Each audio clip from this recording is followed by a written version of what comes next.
Pues esta mañana vamos a comenzar con el último tema que hemos venido estudiando sobre la salvación. Ya vamos a terminar pronto. Tiene meses, ¿verdad? Tiene meses que venimos estudiando.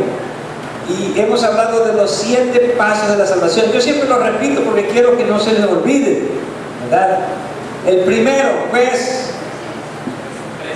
presciencia. ¿Qué es la presciencia?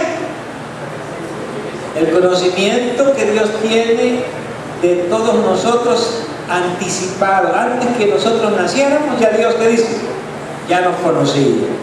Segundo paso, la predestinación. ¿Qué es la predestinación? Dios ha hecho un plan para cada persona para salvarse. Dios, cuando naces, aquí está tu plan, Daniel. Este es tu plan para que te salves. Estás predestinado para salvarte. Este es tu plan. Después de la predestinación, ¿qué sigue? El llamado. ¿Qué es el llamado? La invitación. Dios no nos obliga. Dios dice, mira, aquí estás invitado. Este es el llamado. Después del llamado, ¿qué sigue? La elección. ¿Qué es la elección? La decisión que toma Dios para que nosotros seamos sus hijos. Pero también la decisión que tomamos, ¿quiénes? Nosotros. Recuerden que en la elección hay 2 voluntades. Está la voluntad de ¿quién? De Dios. ¿Qué dice Dios? Porque Pablo dice, ¿verdad? Porque Él es el que produce en vosotros, ¿qué? Tanto el querer como el hacer. Dios dice, no te preocupes, yo puedo hacer que quieras, yo puedo hacer que tú puedas. Pero esa es la voluntad de Dios. Después viene la voluntad de ¿quién? Del hombre. Y eso del hombre, Dios dice, si quieres, si quisieres y oyeres, comeréis el bien. Y si no quisieres y fueres rebelde, ¿será qué? Seréis destruidos, porque la boca de Jehová lo ha hablado. Isaías 1, 19 y 20. Así que hay 2 voluntades. La voluntad de Dios, Dios dice, yo puedo hacer que quieras, yo puedo hacer que puedas, pero está tu voluntad. ¿Quieres o no quieres? Interesante. Y después del llamado, que sigue? La justificación. No hay justificación a medias, ¿verdad que no? Nada de que yo solamente soy justificado por la gracia, solo la gracia y no más, ¿verdad? O yo solamente por la fe, o yo por las obras, o yo por la sangre. La Biblia dice, la justificación tiene que venir como completo, un paquete completo. Somos justificados por la gracia, que es el regalo de Dios. Somos justificados por la fe. Pablo dice en Romanos 5, la fe nos da la entrada, ¿a dónde? A la gracia de Dios, que es aceptar el regalo de Dios. Somos justificados por la sangre. ¿Para qué sirve la sangre? Para limpiar nuestros pecados. No podemos entrar, ¿verdad?, sin ser limpiados en el reino de Dios. Y finalmente somos justificados ¿por qué? Por las obras, porque Santiago dice que la fe sin obras está ¿qué?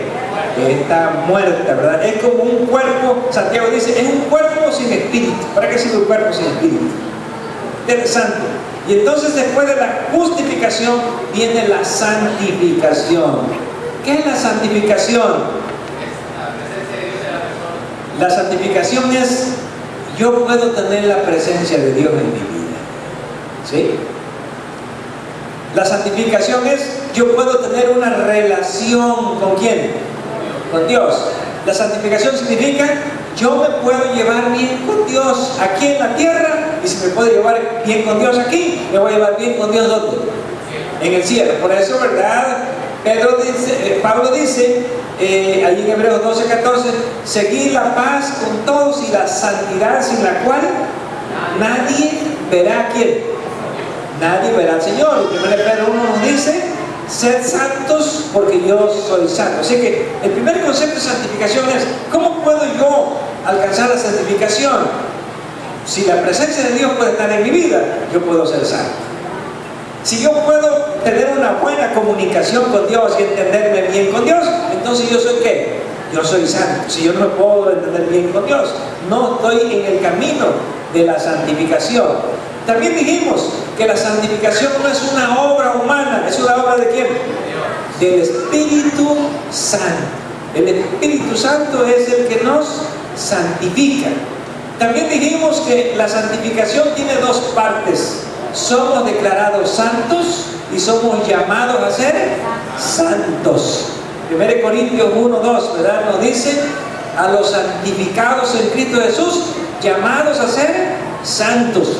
También dijimos que la santificación es una obra de Cristo, ¿verdad? Pablo en Hebreos 2 nos dice que el que santifica y los que son ¿qué? Santificados. Y dijimos de la santificación que hay una acción, ¿verdad?, activa, y hay una acción pasiva. ¿Quién tiene la parte activa? Cristo, el que santifica. Él nos hace santos. ¿Y cuál es nuestra parte?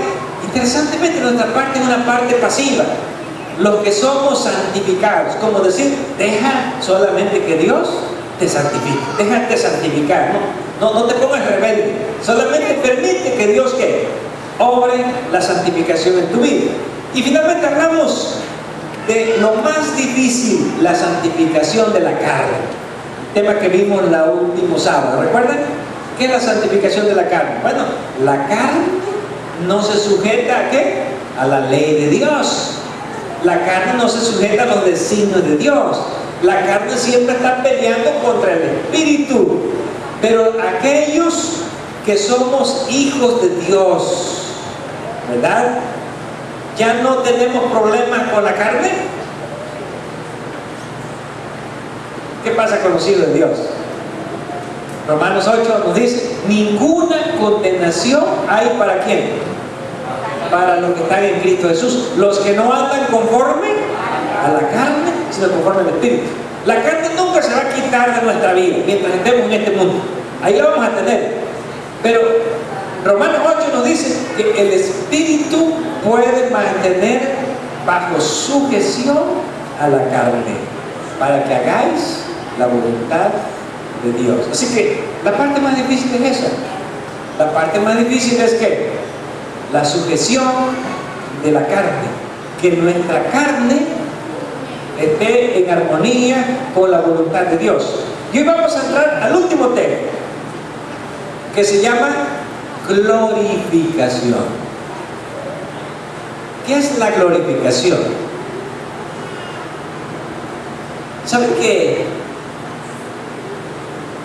en el Nuevo Testamento esta palabra solamente aparece 4 veces? Aparece en Mateo 17, aparece en Marcos 9, hablando acerca de la transfiguración de Jesús, la transformación. Pero Pablo solamente la utiliza en 2 pasajes: 2 Corintios 3:18 y Romanos capítulo 12, versículo 1 y 2. La palabra es metamorfeo, ¿sí?, que viene del griego, ¿verdad?, metamorfo. Y hay una palabra que nosotros conocemos que es metamorfosis. ¿Cuántos de ustedes han oído hablar de metamorfosis? ¿Sí?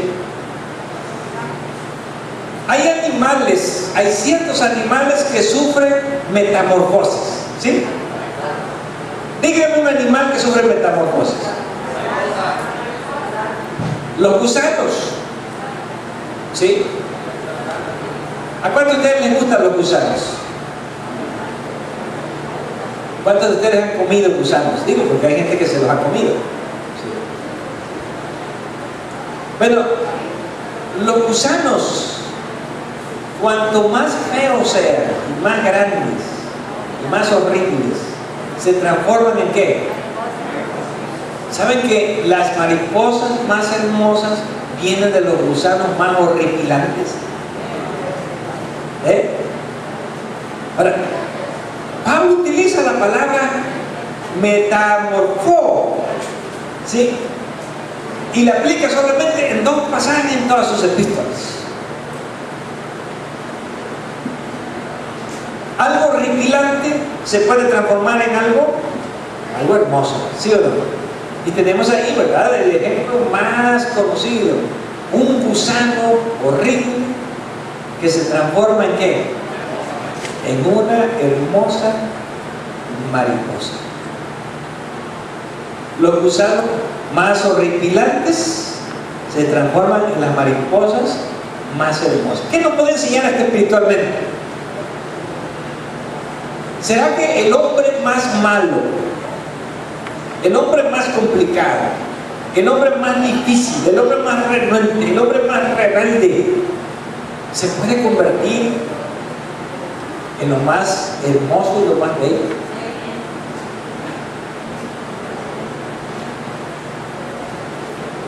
Se ha visto en la experiencia de muchos cristianos que los peores hombres llegan a ser los mejores cristianos.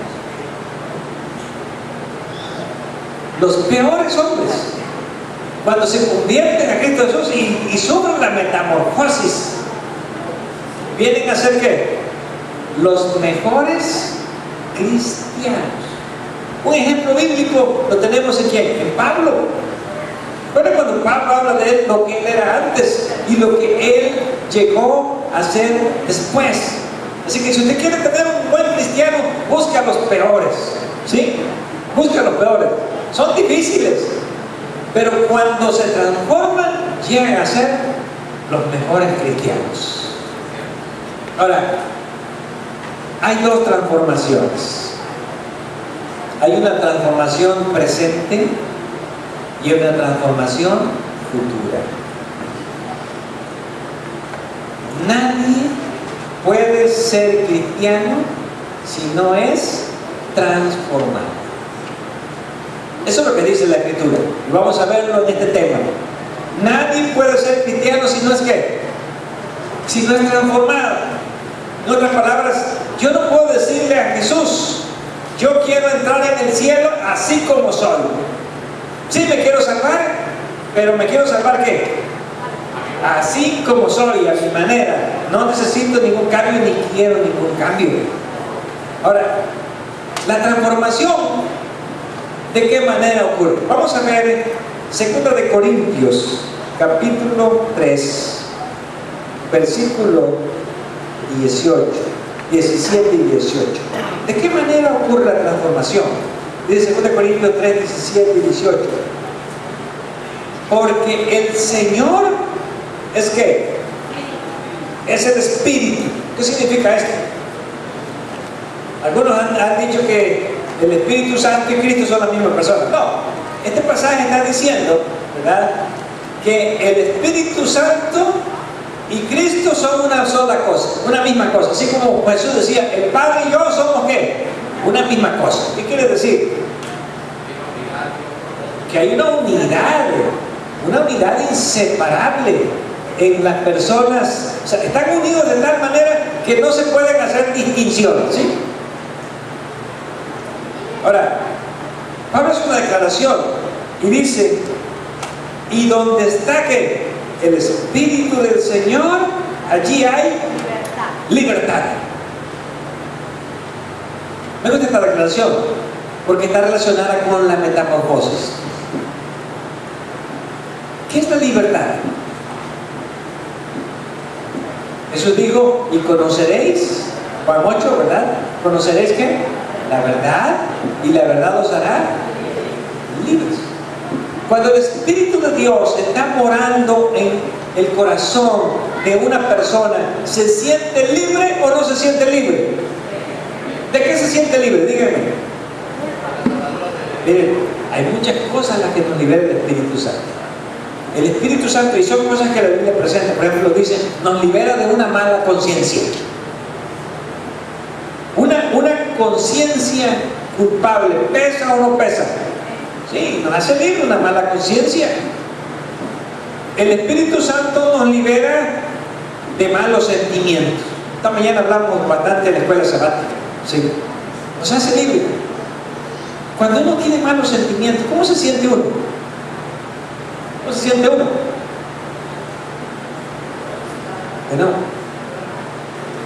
Uno siente que está uno amarrado a algo que no quiere estar. Nos hace libre de malos pensamientos. Porque donde está el Espíritu de Dios, allí hay ¿qué? Hay libertad. Ahora, por esa razón, es el Espíritu Santo el que genera la transformación en la vida de las personas para que nosotros podamos sentirnos, como dijo Jesús, verdaderamente libres. ¿Cómo obra el Espíritu Santo? Versículo 18. Por tanto, nosotros todos, mirando a cara descubierta, como en un espejo, la gloria del Señor, ¿somos qué? Aquí viene la palabra metamorfosis. ¿Somos qué? Somos metamorfos. Somos transformados. ¿Cuándo somos transformados? ¿Qué dice allí? Mirando la gloria del Señor. ¿Qué es mirar la gloria del Señor? Bueno, en el Antiguo Testamento, por ejemplo, si vamos allá, ¿verdad?, a Éxodo 33, 18 al 20, nos dice que Moisés quería ver la gloria. Y Dios le dijo, no puedes ver ¿qué? Mi rostro. La gloria de Dios es un símbolo de ¿qué? Del carácter de Dios. Símbolo del carácter de Dios. Cuando nosotros contemplamos el carácter de Cristo, y esta mañana hablamos del carácter de Cristo, la forma en que Jesús amaba, ¿qué pasa con nosotros cuando contemplamos el carácter de Cristo? Ocurre algo que no se puede evitar. Dice Pablo, ¿somos qué? Metamorfosis. Somos transformados. Decíamos, ¿verdad?, que a veces los esposos se miran tanto, que llega un momento que hasta se parecen, ¿sí o no? ¿Ustedes han encontrado eso? ¿Será verdad que los esposos que se miran mucho hasta se llegan a parecer? Yo a veces he confundido algunas cosas, parecen hermanos, se ven como hermanos, hasta se parecen. ¿Por qué? Porque aprenden a mirar igual, ¿no es cierto? Sus gestos, ¿verdad? Los gestos, y más donde creo que uno encuentra los parecidos, los gestos de la persona. Porque nosotros somos transformados a la imagen de la persona a quien contemplamos. ¿No es así?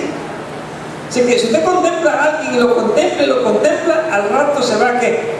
Parecer. ¿Por qué las niñas chiquitas hablan y caminan y hacen gestos como la mamá? Dígame por qué razón. ¿Por qué los niños chiquitos se parecen a los papás? A veces hay niños que se parecen a las mamás, ¿sí? Y hay que tener cuidado a quién está contemplando más quién. ¿A quién contemplando más los hijos? Hay un libro que un día me gustó mucho, lo compré, porque dice, cada muchacho necesita un modelo. Así se llama el libro. Cada muchacho necesita un modelo.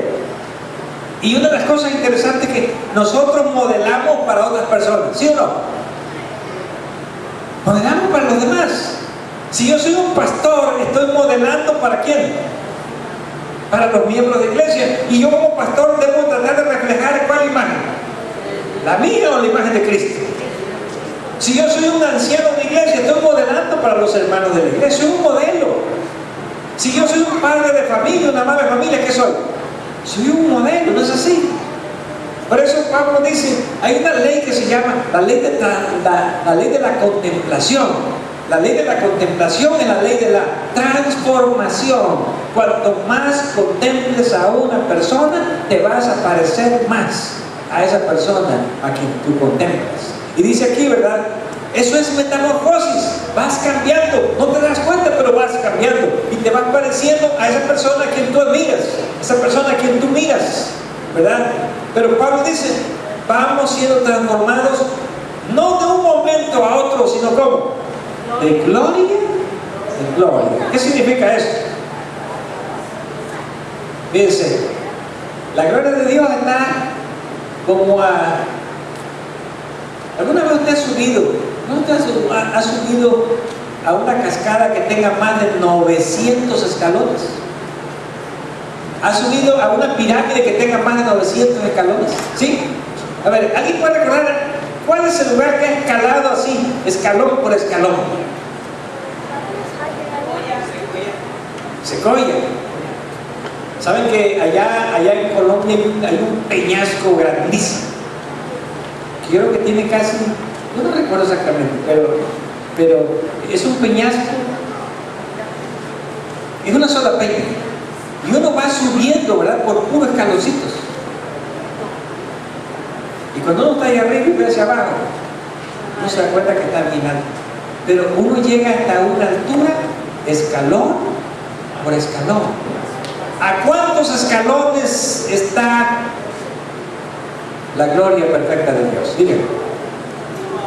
¿500? ¿1000? Pablo dice, nosotros vamos siendo transformados de gloria en gloria. ¿Qué significa? Un escaloncito más arriba, otro escalón más arriba, otro escalón. El Espíritu Santo no nos va a cambiar, no nos va a hacer como Cristo de ahora a mañana. La transformación tiene que ser ¿qué? Constantemente. Yo no sé si ustedes se dan cuenta, pero uno puede pasar 30 años en la iglesia y uno siempre mira para arriba y se da cuenta que hay más escalones para arriba, ¿sí o no? Usted puede haber subido ya 1000 escalones en la vida cristiana, pero si mira hacia arriba, ¿qué va a ver? Hay más.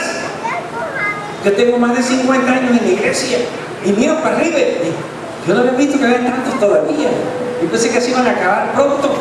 Más escalones. ¿Por qué? Porque viene la transformación de gloria en gloria. Ahora, ¿cuál es el elemento principal de la transformación del hombre? ¿Cuál es el elemento principal? ¿Qué hace que una persona sea realmente cambiada? Vamos a ver el libro de Romanos. Romanos capítulo 12, donde Pablo vuelve a utilizar por segunda vez la palabra metamorfosis. Romanos capítulo 12, versículo 2. Esta es la segunda vez y no más que se utiliza la palabra metamorfosis. ¿Qué es lo que hace que una persona cambie en su vida? Dice Romanos 12:2.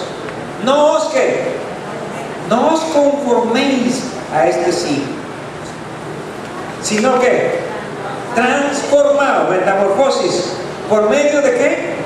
De la renovación de vuestro entendimiento. Voy a quedar aquí porque es muy largo el versículo para explicar. La primera palabra clave en la transformación, ¿cuál es? Conforméis. No os conforméis. Yo solamente voy a mandar un desafío. ¿Usted se siente bien así como es? ¿O quiere ser distinto? ¿Usted se siente bien así como es?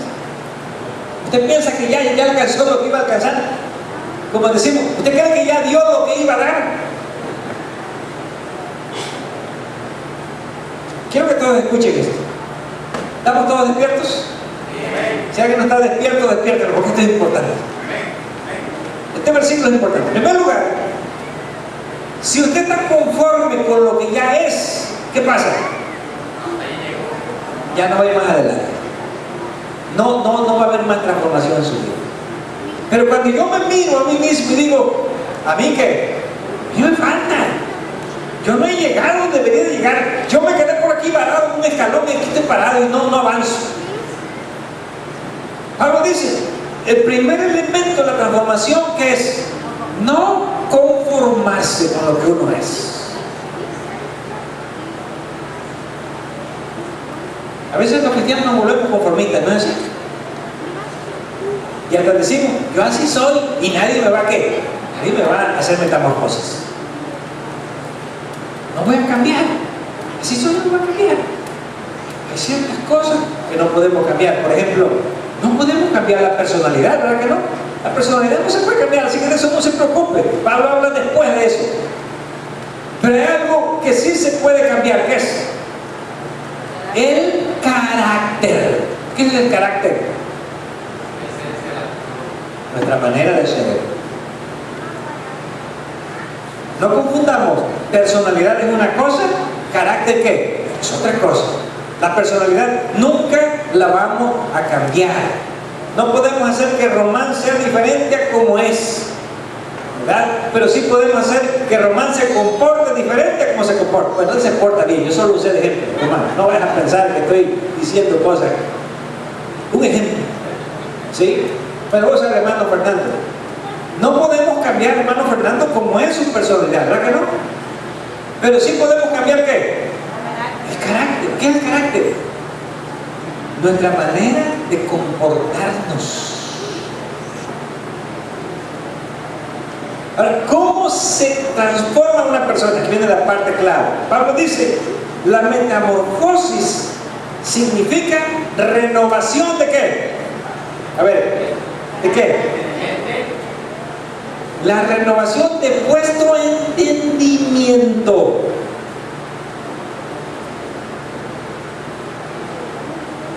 Voy a pedir un minuto de silencio para esto, porque quiero que lo pensemos bien.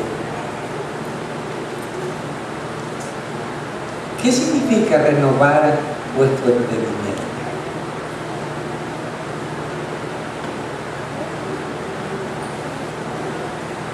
Renovar nuestro entendimiento significa cambiar nuestra manera de pensar. Y aquí llegamos a una parte crítica, ¿no es así? Cambiar nuestra manera de pensar. ¿Cuánto creemos que estamos bien? Es que yo creo que así deben ser las cosas, porque así me las enseñaron en mi casa, ¿sí? Porque mi mamá me dijo que yo así fuera, porque así eran mis hermanos, así eran mis hermanas, porque yo así debo de ser, porque tengo que cambiar, porque tengo que ser diferente, porque yo así nací.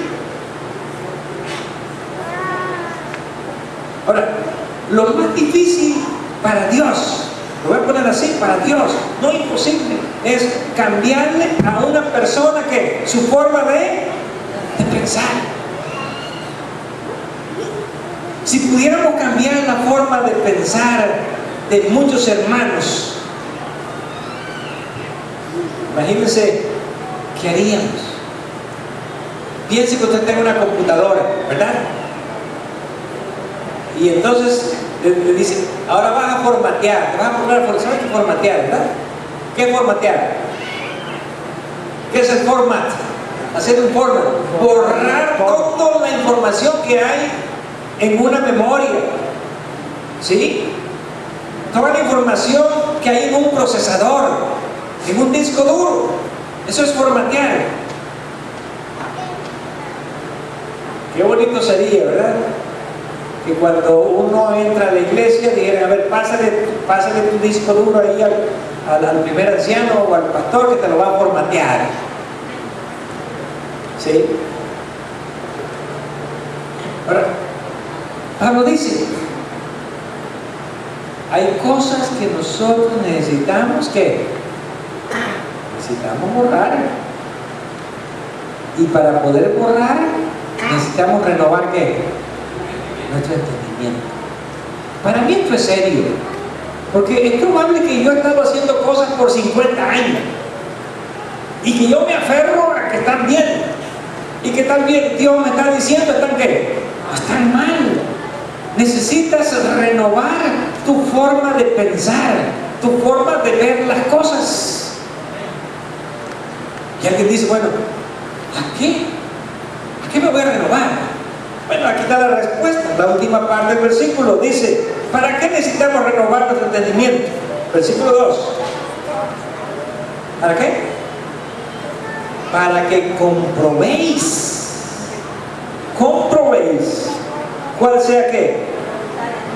La buena voluntad de Dios, agradable y perfecta. Este es un examen bien sencillito si usted lo quiere hacer, ¿sí? Es un examen bien sencillito. ¿Cómo se renueva el entendimiento? Muy bien. Usted se pone en un lugar, ¿sí? Agarra su mente, y usted dice: Señor, quiero renovar mi entendimiento. ¿Cómo lo puedo renovar? Quiero saber cuál es ¿qué? Díganme ustedes. Quiero saber cuál es tu voluntad. ¿Cuál es tu buena voluntad?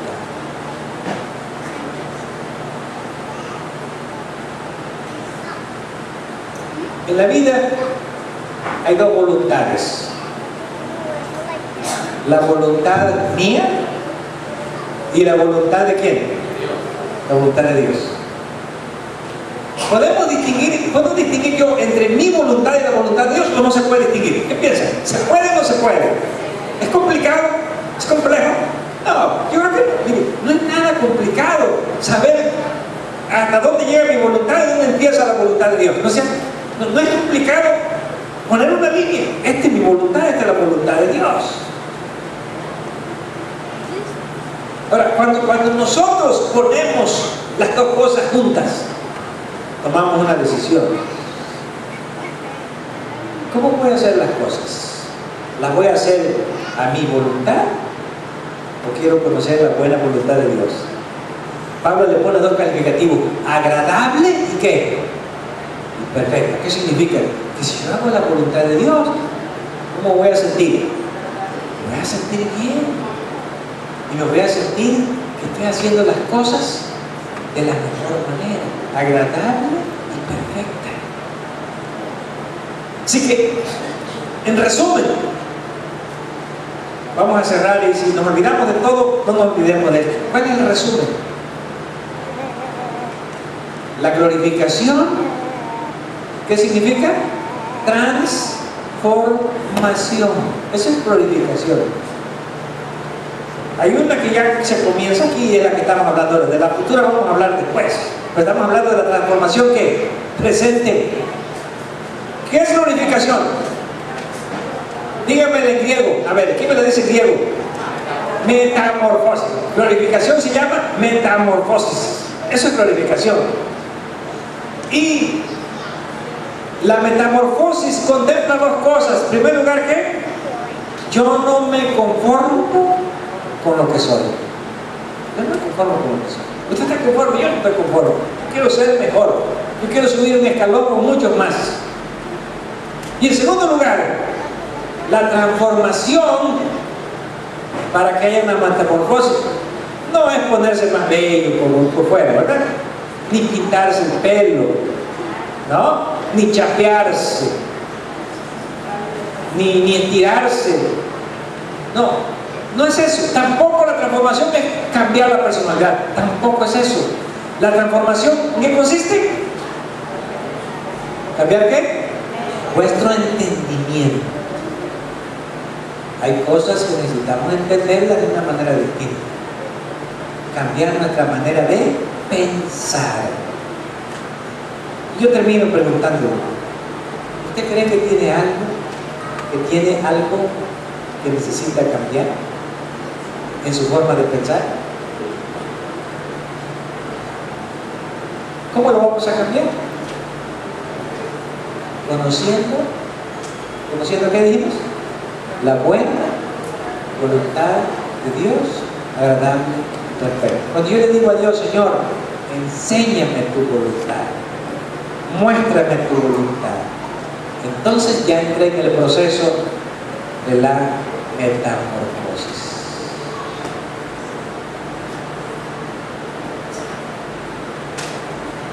¿Cómo se siente también? ¿Contento con lo que es? No. Como dijo Pablo, vamos adelante a la perfección. Vamos a cambiar nuestra manera de pensar y vamos a entender mejor la voluntad de Dios. Que el Señor pueda obrar por su Espíritu Santo un cambio de mente, un cambio de corazón. Un feliz sábado para todos.